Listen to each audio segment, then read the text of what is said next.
yang terpenting, Niki akan kooperatif. Niki akan mematuhi semua syarat-syarat yang ditentukan oleh penyidik.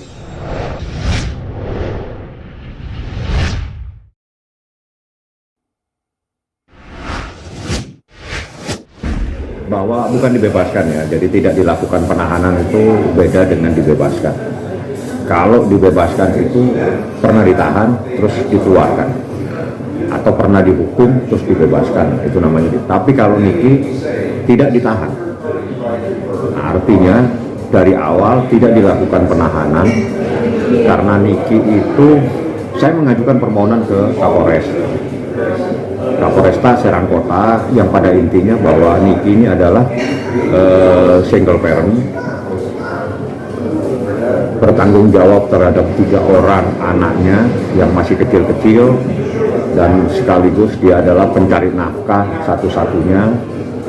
Nah, yang terpenting bahwa apa yang dilakukan Niki itu adalah postingan dari media sosial atau berita dari media yang dimuat ulang sama Niki di Instagram story-nya. Artinya Niki melakukan edukasi kepada masyarakat tentang proses-proses yang dilakukan oleh pencari keadilan, seperti itu. Nah, karena saya mengajukan permohonan dengan jaminan dari Kak Fitri juga, akhirnya alhamdulillah itu menjadi pertimbangan dari Polresta Serang Kota, Bapak Kapolres, setelah melakukan gelar perkara, bahwa cukup alasan untuk tidak melakukan penahanan terhadap Niki. Jadi Niki bukan dibebaskan, tapi tidak ditahan. Dengan syarat, yang pertama, Niki wajib lapor, supaya tidak menyusahkan penyidik kalau diperlukan. Jadi kan ini terjadi miss ya, seakan-akan bahwa Niki itu tidak mau datang atau manggil. Sebetulnya bukan. Niki pada saat dipanggil ada keperluan pekerjaan yang tidak bisa dihindari. Karena kalau namanya syuting itu kan kejar-kejaran. Apabila tidak hadir berarti kan episodenya berubah. Ya kan, beda dengan kita pekerja kantor. Kalau kita pekerja kantor, kita tidak datang, besok kita bisa kerjakan. Tapi kalau syuting, apa yang syuting hari ini tidak bisa disyuting untuk besok atau besok lusa. Kan gitu ceritanya. Makanya di saat dia diperiksa, ada keperluan syuting, saya kirim surat. Oke lah, saya nggak akan bahas itu lagi. Yang jelas, atas nama Nikita Mirzani, saya ucapkan banyak terima kasih kepada Bapak Kapolda Banten, Prof. Irjen Rudi, yang memberikan atensi, perhatian luar biasa terhadap kasus ini, dan meminta supaya jangan dilakukan penahanan apabila syarat-syarat yang diajukan oleh Nikita itu terpenuhi. Misalnya saya mengajukan permohonan, ada jaminan. Nah, jadi atas nama Nikita Mirzani, saya ucapkan banyak terima kasih kepada Prof. Irjen Rudi, Pak Rudi, Kapolda Banten, yang memberikan atensi dan memperhatikan, memonitor kasus ini, karena kasus ini betul-betul menjadi perhatian media massa, dan juga kepada Humas Polda Banten, Bapak Silitonga dan Wakapolres, dan Pak Kasat yang memberikan hak kepada Niki. Saya ucapkan banyak terima kasih semua. Dan juga rekan-rekan media yang memantau dan memonitor perkara ini, saya ucapkan banyak terima kasih. Seperti itu. Wah, kalau itu saya nggak bisa jawab ya, tapi Instagram itu kan punya hak ya. Kalau dianggap bahwa ada sesuatu yang bisa perlu untuk di-tag, bahasanya take down ya, di take down, nah kita nggak bisa apa-apa. Tapi Niki bisa membuat Instagram baru lah, kalau memang itu, atau mungkin dengan cara yang bagaimana bisa di-on-kan kembali, diaktifkan kembali. Saya nggak bisa menjelaskan itu, karena pada saat kejadian, di saat Niki ditangkap dan dibawa, jadi saya tegaskan, Niki bukan ditangkap untuk ditahan, ditangkap untuk diperiksa di Polresta Serang Kota, dan saya dampingi sampai malam. Akhirnya ditunda, kemarin dilanjutkan, dan setelah itu dia lakukan gelar. Dengan saya mengajukan permohonan untuk tidak dilakukan penahanan, itu disetujui,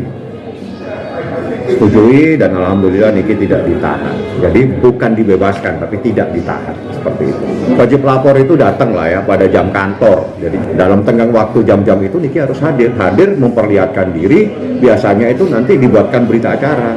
misalnya tanda tangan, saya hari ini datang tanda tangan, palingnya ngobrol aja. Satu, ingin tahu Niki nggak kemana-mana. Yang kedua, untuk menunjukkan bahwa Niki sangat kooperatif, itu penting. Karena ini kan ada miskomunikasi lah. Niki seolah-olah kan susah untuk ke Polres kan, Polres Serangkota. Enggak sebetulnya. Karena pada saat Niki disuruh datang, Niki ada shooting. Nggak ada. Harinya sepanjang hari kerja, berarti Senin sampai Jumat. Nah, tapi tidak bisa dong, ujuk-ujuk tiba-tiba lah bahasanya, tiba-tiba datang ke Polres Serangkota. Ya minimal ngasih tahu, hari ini saya jam sekian insya Allah datang untuk memenuhi kewajibannya untuk wajib lapor. Dan itu udah menjadi syarat, salah satu syarat yang harus dilakukan adalah melakukan wajib lapor.